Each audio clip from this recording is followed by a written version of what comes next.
friend in Manger with Dakota Greens, Owl Creek Terp Ranch. We're out here in Butte County, here to give you your local weather report. It's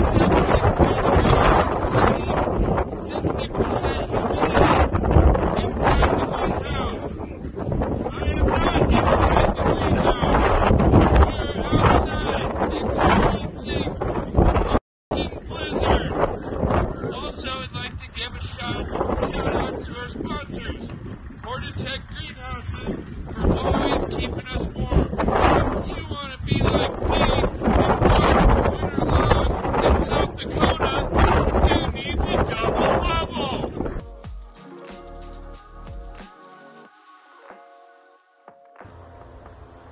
We going? What's up, guys? Just a weekly update on the Terp Ranch. Survived another blizzard. Got about a foot of snow.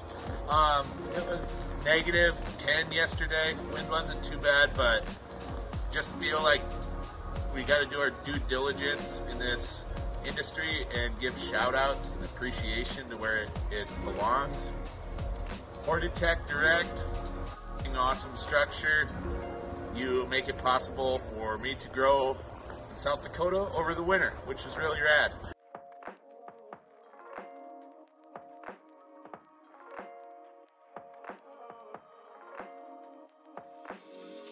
Just a little look. The glowing orb of life.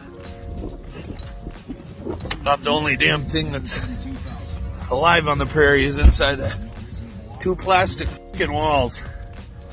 Pretty amazing shit. Yeah, it's cold. It hurts to be outside. Give you guys a walk through the greenhouse, but I honestly don't want to open the door in there.